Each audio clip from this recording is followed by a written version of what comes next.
किसी गांव में एक वैद्य जी रहते थे। उनकी दुकान पर कोई मरीज नहीं आता था। उनका नौकर उनके लिए इधर उधर से बीमार लोगों को इलाज के लिए पकड़ पकड़ कर लाता था। कभी कभी तो वैद्य जी भी बीमारों की खोज में निकल पड़ते थे।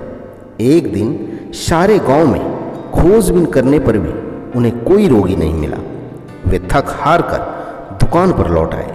उनका मन बेहद ही उदास था। कुछ देर बाद वे गांव से बाहर जाने वाले रास्ते पर चल पड़े। चलते चलते रास्ते में उन्हें पेड़ के कोटर में एक सांप रेंगता हुआ दिखाई दिया। बस फिर क्या था, उनके दिमाग में पैसा कमाने की तरकीब आ गई। पेड़ के पास ही गांव के कुछ बालक खेल रहे थे। वैद्य जी ने सोचा, यदि इनमें से किसी बालक को सांप से डसवा दूं तो मुझे उसकी चिकित्सा का अवसर मिल जाएगा और अच्छी कमाई भी हो जाएगी। वैद्य जी ईश्वर से तो डरते थे, पर उन्होंने मन ही मन सोचा कि पेट के लिए तो लोग बड़े से बड़े पाप करने को तैयार हो जाते। ऐसा सोचकर वैद्य जी ने स्वार्थ के लिए उन बालकों के जीवन को घोर संकट में डालने का मन बना लिया। वे बालकों के पास गए और बोले, बच्चों, तुम में से किसे मैना का बच्चा चाहिए? एक चतुर बालक बोला, हाँ हाँ मुझे चाहिए। कहाँ है मैना का बच्चा, मुझे बताइए।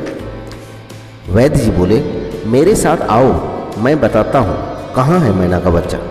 केवल तुम ही चलो, नहीं तो शोरगुल सुनकर वह उड़ जाएगा। वैद्य जी लड़के को पेड़ के पास ले गए।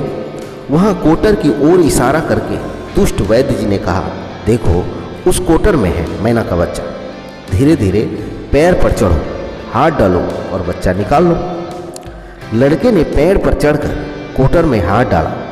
कोटर में हाथ डालते ही लड़के की मुट्ठी में सांप की गर्दन आ गई, क्योंकि वहाँ मैना का बच्चा तो था ही नहीं। वैद्य जी ने तो झूठ बोला था।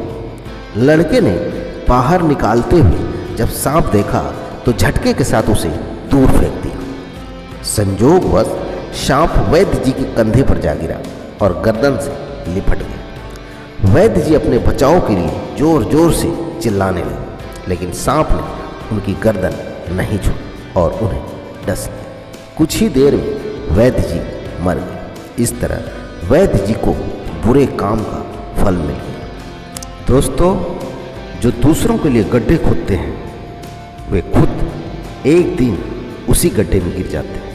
अतः दूसरों के लिए गड्ढे खोदने से पहले जरूर सोच लें, क्योंकि बुरे काम का बुरा ही नतीजा होता है।